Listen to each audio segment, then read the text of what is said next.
राज्यात 2 मे 2012 पासून खरं तर शिक्षक भरती बंद आहे। म्हणजे पहिल्या वर्गापासून तर 12वी पर्यंत जे शिक्षक आहे, जे ज्युनियर कॉलेजपर्यंत लागतात, त्यांची शिक्षण भरती जी आहे ती बंद आहे। अशा परिस्थितीत मात्र मोठ्या प्रमाणात जो घोड आहे तो शिक्षण विभागात सुरू असल्याचा दावा जो आहे माजी आमदार नागो गानार करते आहेत।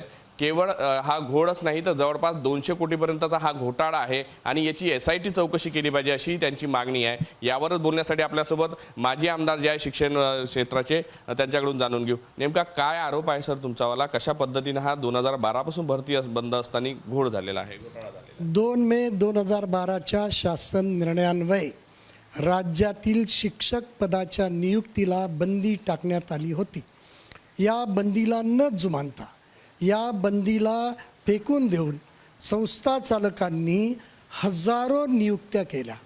प्रत्येक नियुक्तीमागे 20 ते 25 लाख रुपये बेरोजगार उमेदवाराकडून उकळण्यात आले आणि त्यांना नियुक्त्या देण्यात आल्या। या नियुक्त्यांना शिक्षणाधिकाऱ्यांनी 5 ते 10 लाख प्रत्येकी घेऊन मान्यता प्रदान करण्यात केली आणि शिक्षण उपसंचालकांनी या मान्यतांना शालार्थ ID प्रदान केली। शासनाच्या तिजोरीतून बंदी असलेल्या पदावर नियुक्त्या करून करोडो रुपये उकळण्यात आले। संस्था चालकांनी पैसे उकळले, शिक्षणाधिकारी, शिक्षण उपसंचालक आणि त्यांच्या कार्यालयातील कर्मचाऱ्यांनी पैसे खाल्ले। मंत्रालयातील अधिकाऱ्यांनी सुद्धा या भ्रष्टाचारात आपले हात धुवून घेतले आणि या सर्वांना संरक्षण दिलं।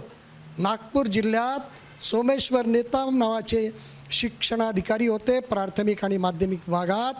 ते तर मरण पावल्यानंतर सुद्धा त्यांच्या स्वाक्षरीचे मान्यता आदेश निर्गमित केले जात आहे। आदेश बॅकडेटेड असतात, नियुक्ती बॅकडेटेड असते आणि थकबाकी वेतनाची लाखो रुपयाची वेतन पथकामार्फत अदा केली जाते। हा अत्यंत गंभीर स्वरूपाचा भ्रष्टाचार नागपूर जिल्ह्यात आणि राज्यातल्या सर्व जिल्ह्यामध्ये सुरू आहे। याबद्दल वारंवार तक्रारी केल्या, प्रश्न विचारले। आपण मागचे आमदार राहिलेले आहेत शिक्षण विभागाचे, त्यावेळेस तुम्ही चौकशीची मागणी केली होती का? काय कारवाई त्यावेळेस झालेली होती? याबाबत मी आमदार या नात्याने आयुधांचा उपयोग करून प्रश्न विचारले, चौकशीची मागणी केली, SIT चौकशीची मागणी केली। चौकशी प्रशासकीय स्तरावर झाली। 59 शिक्षणाधिकारी दोषी ठरले। त्या शिक्षणाधिकाऱ्यावर कारवाई करण्याबाबतची नस्ती मंत्रालयात सादर करण्यात आली, पण मंत्रालयात पैसा पुरवल्या गेल्यामुळे त्या नस्त्या पेंडिंग ठेवण्यात आल्या। त्यातील अर्ध्यापेक्षा जास्त शिक्षणाधिकारी हे सेवानिवृत्त झाले, उर्वरितसुद्धा सेवानिवृत्त होण्याच्या वाटेवर आहेत। त्या सर्वांना सेवानिवृत्त होण्याची वाट मंत्रालय पाहते आहे आणि ते सेवानिवृत्त झाल्यावर मग चौकशी आणि शिक्षा देण्याचं नाटक शासनातर्फे केलं जाईल अशी शक्यता आहे। आणि या प्रकरणात SIT जर केल्या गेली तर खऱ्या अर्थाने शिक्षण क्षेत्रातील भ्रष्टाचार समाजापुढे येईल आणि म्हणून माझी मागणी आहे की SITद्वारे संपूर्ण राज्यातल्या चौकशी, नियुक्ती, मान्यता आणि शालार्थ ID प्रकरणाची चौकशी झाली पाहिजे। सर 2012 पासून हे खरं तर बंदी आहे। हे जे तुम्ही म्हणता 59 शिक्षणाधिकारीवाले प्रकरण, हे केव्हाचं प्रकरण आहे आणि तेव्हापासून पेंडिंगचे काही कारणं पुढे आले का? आपण पत्रव्यवहार केला आहे? हे प्रकरण जवळपास 18-19 पासून पेंडिंग आहे। 2018-19 मध्ये सगळे प्रकार झाले, समोर आले, चौकशी झाली, दोषी ठरले आणि कोरोना येण्याच्या पूर्वीपर्यंत हा प्रकार जरा जोरात उचलला गेला होता, पण कोरोनामुळे सगळे प्रकरणं दबल्या गेली आणि त्यानंतर ते प्रकरण शासनाने काही उचललेलं नाही। आताही तो व्यवहार सुरू आहे सर तशाच पद्धतीनं? किती रुपये घेतले जातात एका शिक्षणाचा? आजही नियुक्तीमधला भ्रष्टाचार सुरू आहे। 20 ते 25 लाख रुपये घेतल्या जातात प्रत्येक नियुक्तीमागे। अल्पसंख्याक शाळामध्ये तर जास्त मोठ्या प्रमाणात भ्रष्टाचार चालतो, तिथे तर 35 आणि 40 लाख रुपये प्रत्येक नियुक्तीमागे घेण्यात येते। तर या सगळ्या मागे का गांभीर्याने लक्ष दिलेत नाही? आपण वारंवार चौकशीची मागणी केली आहे, आता आपण पुन्हा पत्र लिहिलेलं आहे, कोणाकोणाला पत्र लिहिले? मी वारंवार पत्र दिले, आजही देतो आहे। शासकीय अधिकारी, मंत्री, मुख्यमंत्री या सर्व संबंधित अधिकारी आणि शासनकर्त्यांना पत्र देतो आहे, परंतु त्याची दखल घेतली जात नाही. याचं एकमेव कारण आर्थिक दुर्व्यवहार. आर्थिक व्यवहारात हे प्रशासनिक यंत्रणा गुंतली असल्यामुळे ते चौकशीचं एखाद्या वेळेस नाटक करतात, पण यांना संरक्षण देण्याचीच त्यांची भूमिका असते. 59 शिक्षण अधिकाऱ्यांचं जे आहे ते प्रकरण प्रलंबित आहे. त्यानंतरही अनेक महाराष्ट्रभरात काहीतरी अशा पद्धतीच्या जे आहे शिक्षण भरती झाल्या असेल, त्यामध्ये सुद्धा लाखोचा व्यवहार झाला असेल, जसं नागपुरातला तुम्ही आरोप करता. हे केव्हा बंद होणार आहे किंवा हे बंद करण्यासाठी आपण काय पुढचे पाऊल उचलणार? शासनाला हे बंद करण्यासाठी बाध्य करणं हे गरजेचं आहे. शासन जोपर्यंत असा निर्धार करणार नाही की शिक्षण क्षेत्रातील नियुक्तीमधला, मान्यतेमधला, शालार्थ आय डीमधला भ्रष्टाचार आम्ही संपुष्टात आणू असा शासन निर्धार करणार नाही, तोपर्यंत ते होणार नाही.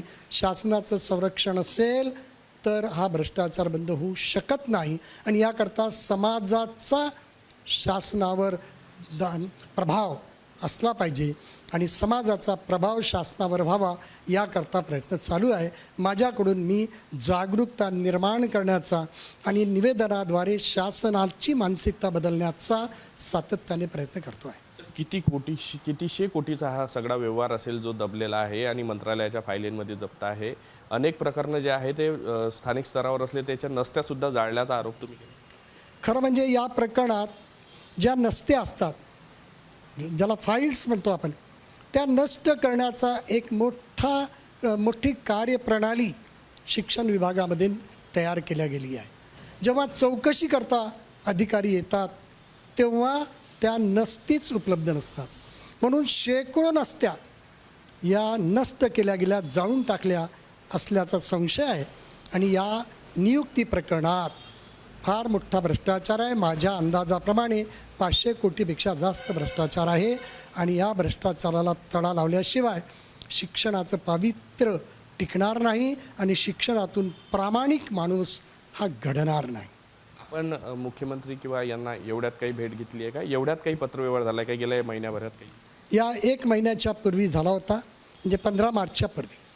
त्यानंतर आचारसंहिता लागली. आता आचारसंहिता संपल्यानंतर पुन्हा एक निवेदन मी या सर्वांना पाठवलेलं आहे.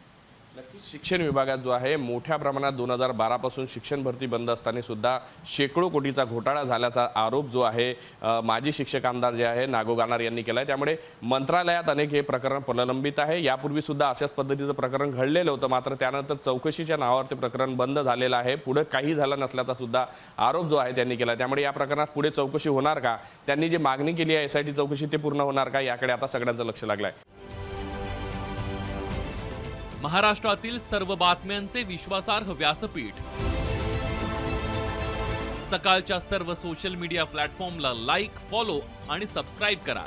तसंच सर्व नोटिफिकेशनसाठी बेल आयकॉन प्रेस करायला विसरू नका.